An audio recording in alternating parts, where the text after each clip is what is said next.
Hello YouTube, this is Corbin22 here. Welcome back to another single ship discussion for Star Wars X-Wing miniatures.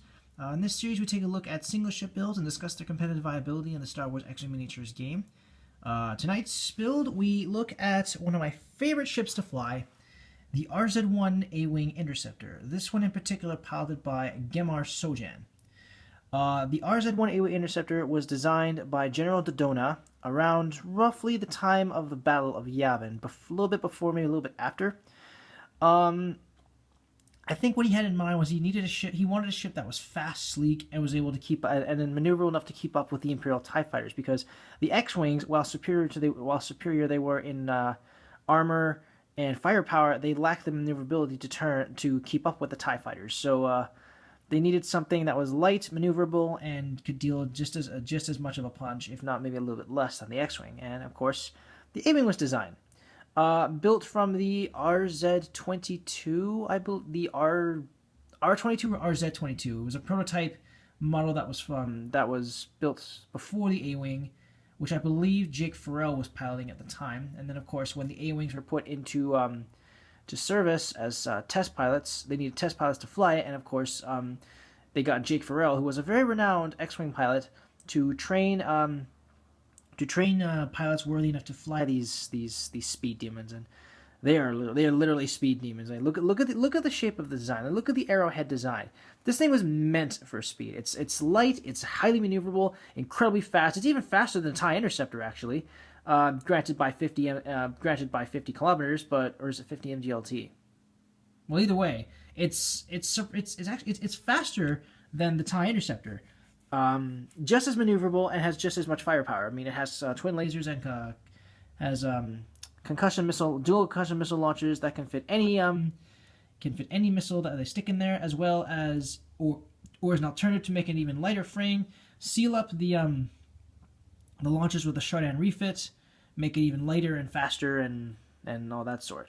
So the pilot we have in question today, flying this A-Wing, is Gemmar Sojan. Coming in at a pilot skill of 5, he flies the RZ-1 A-Wing Interceptor for the Rebel Alliance.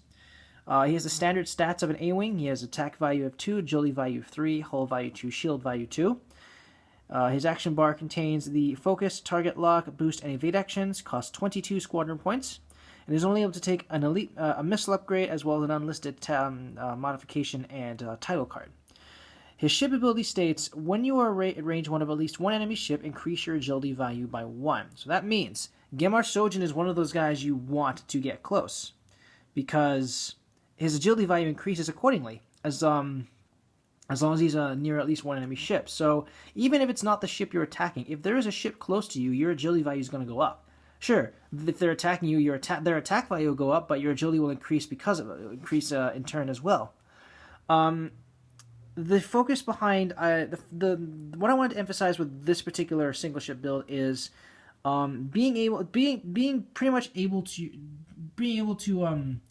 not only evade enemy shots with maximum efficiency, but as well as deal out the most damage at close range with the most efficiency. In order to accomplish this, we've given Sojan here 4 upgrades to a missile, an elite pilot skill, a modification, and a title. The title card is kind of what seals the deal here. We have an A-Wing test pilot. It is an A-Wing only title that comes in at a squad point cost of 0.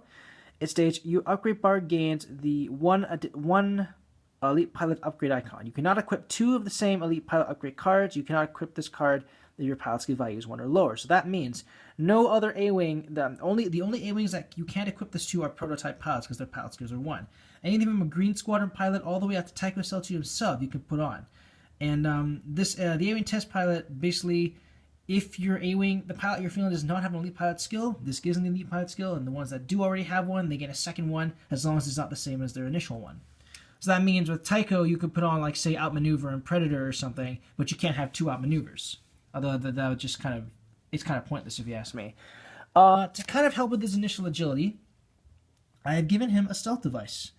It's a modification that comes at a squad point cost of 3, if I can just get the focus, squad point cost of 3, and it states, increase your agility value by 1. If you are hit by an attack, discard this card. Thanks to the already impressive agility value of the A-Wing, this is pretty much here to stay.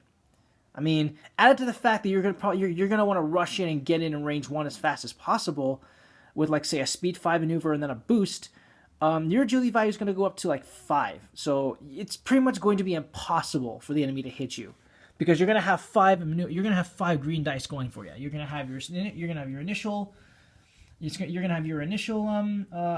going to have your range 1 ability here to increase your agility, and then of course you have stealth device to further increase your agility, so long as you don't take a shot. And this even also works when you're at range 3 too. I mean, because you'll get an agility value bonus. So basically what this implies is that whether you're at range 1 or at range 3, you're going to get that agility value bonus. I mean, range 3 you'll get the bonus, range 1 you'll get the ability bonus. So maximize his damage at close range.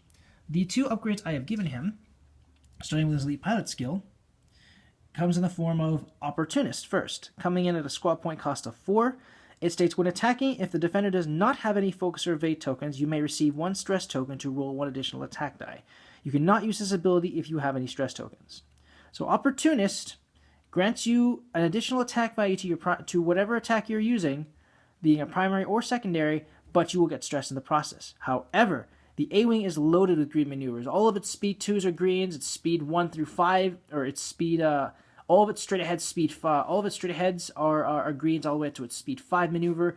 So with getting stressed with the A-Wings is really not that much of a consequence, because you can just get rid of it with just a green, like a green 2 or a green hard 2 or a green straight 3 or 4 or 5 or whatever. You'll still be able to stay on your opponent's tail.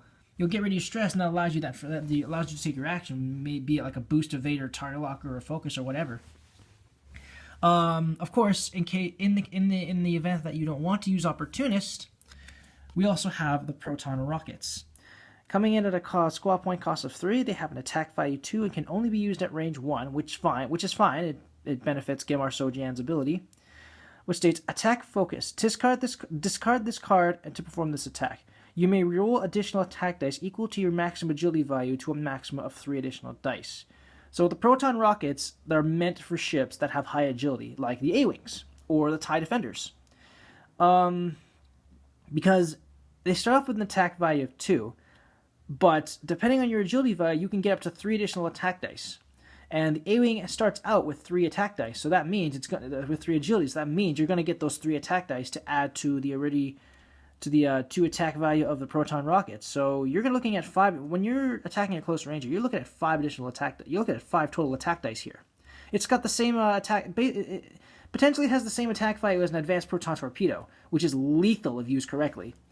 However, the difference being is that this does not require target lock. Rather, it requires a focus token. So that means you must take your focus action in order to use this ability, in order to use this weapon. But again, like I said, with this kind of setup I've got going here, it makes it so that you don't have to worry about taking evade actions, because you have a high agility value. You have an ability that lets you increase your agility value the closer you are to your opponent, and then you've got a modification that further increases your already high agility value by 1. So that means, again, Gemmar Sojan, whether at range 1 or range 3, you're looking at 5 agility dice, which makes it impossible for the guy to hit.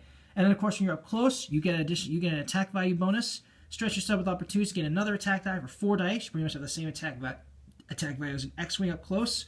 And then you got Proton Rockets for even heavier damage. At range 1, provide you with a focus. So basically that means with Gemmar Sojan, most of your factions are going to be used either taking a focus or a boost just to get close. Initially, maybe a boost just to get close to your opponent, but then your focus, then it's primarily just going to be focus actions, because with the A-Wing's high amount of green maneuvers, stretching the Opportunist, then planning a green maneuver, it's really not that much of a consequence. Unless, of course, you're Tycho, and then it's even less of a consequence, because, well, he ignores stress like it's no one's business. But yeah, this is how I would field Gemmar Sojan with these upgrades here. Let me know what you guys think in the comments below. Any constructive criticism is greatly appreciated. If you want, you can use this build for any competitive or casual play, or you can tweak it or revamp it to your own specifications. Thank you guys so much for watching. This is Corbin22 signing off.